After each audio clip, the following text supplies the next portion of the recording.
pemirsa yang budiman, dengan saya Pascal Sumikoron, kami sudah menyiapkan berbagai berita hangat dari dunia front-end website.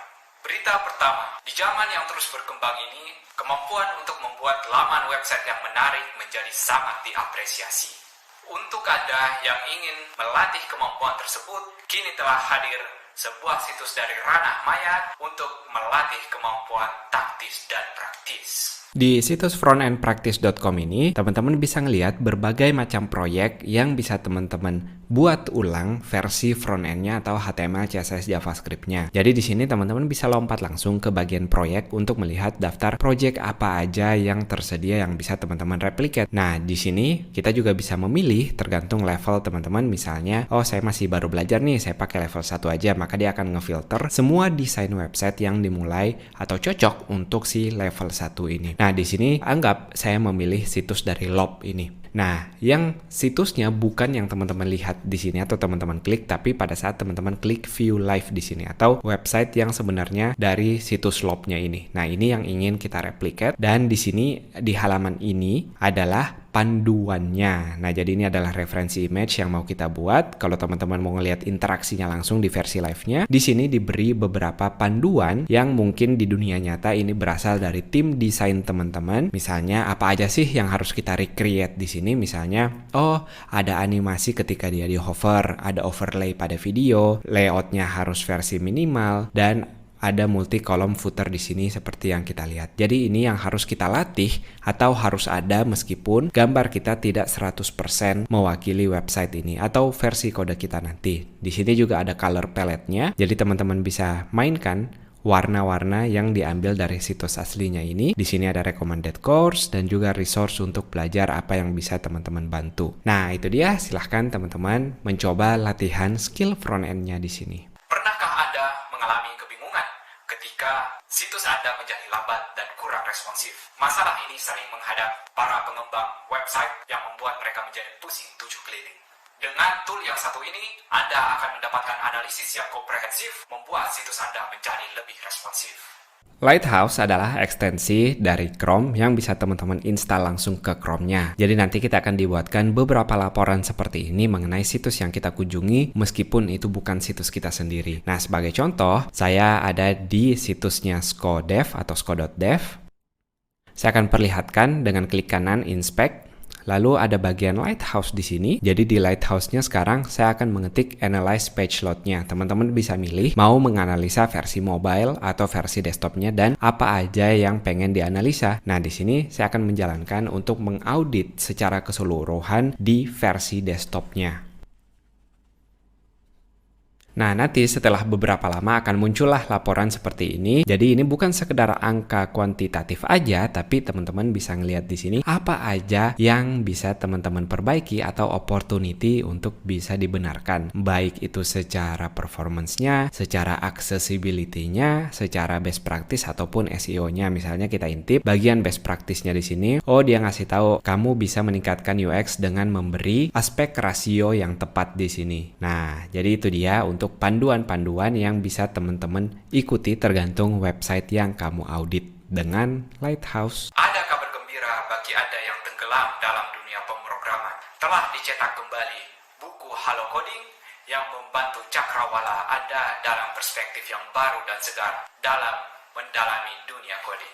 Saya masih ingat setiap saya pergi ke toko buku, saya selalu ngeliat di bagian IT atau bagian programmingnya di sana ada tutorial PHP dan MySQL atau tutorial membuat Android developer dan tutorial-tutorial lainnya. Nah, tapi pada saat saya terjun sendiri ke dunia coding atau pemrograman ini, saya ngerasa ada banyak banget hal-hal yang kesannya tuh sebelumnya adalah miskonsepsi yang saya anggap pemrograman tuh seperti ini atau si programmernya seperti ini, ternyata itu tuh nggak bener. Atau ada juga hal-hal yang saya sangat kaget, kenapa sih belajarnya susah banget ataupun pada saat cari kerja susah, dan ternyata bukan hanya dialami oleh saya sendiri tapi banyak orang lain. Karena itu saya terpikirkan dari masalah-masalah tersebut untuk menulis sebuah buku yang dinamakan Halo Coding. Jadi buku ini tidak seperti ketika teman-teman ke toko buku dan melihat buku-buku tutorial di sana. Ini adalah panduan untuk dibaca manusia, bukan kode untuk dibaca komputer. Isinya apa aja sih, teman-teman bisa mengintip langsung di sini. Jadi di sini chapternya kurang lebih mengenal coding itu sendiri, sendiri miskonsepsi tentang si programmer tuh harus culun, programmer tuh harus antisosial. Jadi kita akan membantah hal-hal tersebut berdasarkan apa yang ada di dunia nyata dan juga apa aja sih tips dan trik dalam belajar programming, apa aja yang kamu anggap selama ini normal tapi ternyata itu hanya alasan agar kamu tidak belajar dan agar kamu tidak mendapatkan skill tersebut, berkarya, mencari uang, atau meningkatkan skill kita, dan juga tentunya ada bonus lain. Nah, sekarang si bukunya ini sudah tersedia lagi dan teman-teman bisa order di halocoding.com. Selamat membaca. Kehadiran icon yang tepat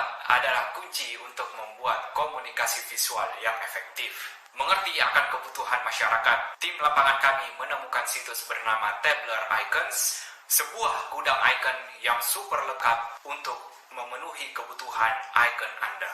Jujur aja ini salah satu situs favorit saya untuk mencari icon yang bisa langsung kelihatan profesional tanpa saya harus ngoding kode SVG-nya sendiri. Nah, jadi di sini saya bisa nyari, misalnya saya mau cari icon untuk menu. Di icon menu ini saya bisa klik dan saya bisa copy kalau teman-teman mau versi PNG-nya atau copy SVG-nya langsung. Jadi SVG ini bisa langsung kita pakai di berbagai bahasa program kita atau teknologi yang kita gunakan. Nah, dia juga menyediakan package kalau misalnya teman-teman rajin pakai React di sini, dia sudah ada cara untuk menginstal dan cara memanggilnya sendiri, atau teman-teman juga mau copy paste manual SVG-nya seperti sebelumnya juga boleh. Jadi bisa pakai library tertentu atau langsung copy paste berbagai pilihan icon yang teman-teman bisa pakai di sini. Jadi kalau saya dulu misalnya mau sekedar bikin desain atau mau sekedar bikin prototype website atau aplikasi, saya harus bikin iconnya lagi sendiri yang tentunya mengambil waktu dan keluar dari tujuan saya membuat prototype tersebut. Sekarang meskipun itu proyek beneran bukan sekedar prototype, saya langsung ke Tabler Icons untuk menggunakan icon-icon mereka yang bisa langsung tampil profesional dan cantik. Lelah dengan kehadiran library JavaScript yang terus berkembang biak, sebuah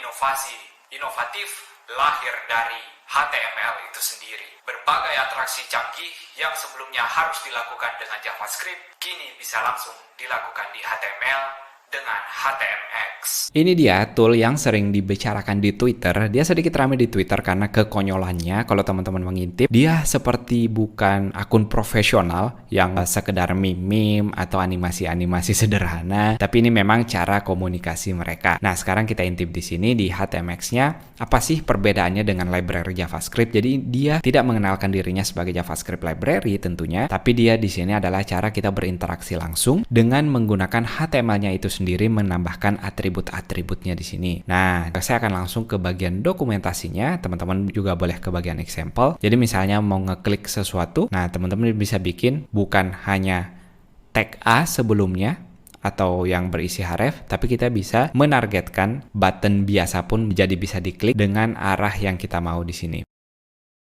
Contoh lain yang sering kita lakukan di frontend adalah melakukan request Ajax. Kita bisa melakukannya dengan perintah di sini. Jadi kita bisa nentuin mau perintah get, post, atau put tanpa harus bikin Ajax lagi. Kita tinggal jadikan di atribut dan juga endpoint kemana kita mau melakukan Ajax. Triggernya bisa berdasarkan event yang teman-teman tentukan, tidak harus diklik. Misalnya ketika mouse-nya masuk, di sini bisa kita tentukan. Lalu targetnya apa dan placeholder sebelumnya juga bisa ditentukan. Nah, silahkan teman-teman explore. Di sini juga ada bagian examples-nya atau UI examples. Misalkan di sini teman-teman mau ngeklik untuk nge-load sesuatu. Nah, di sini teman-teman bisa ngelihat langsung contohnya. Jadi sudah ada examples-nya di sini yang bisa teman-teman gunakan. Misalnya saya akan klik load more agents, dia akan nge-load semua bagian agent sebelumnya yang berasal dari halaman lain dan menggantikan bagian tertentu pada HTML kita. Jadi itu dia kekuatan dari HTMX tanpa kita berinteraksi langsung dengan JavaScript-nya, tapi menggunakan atribut-atribut yang sudah disediakan oleh mereka.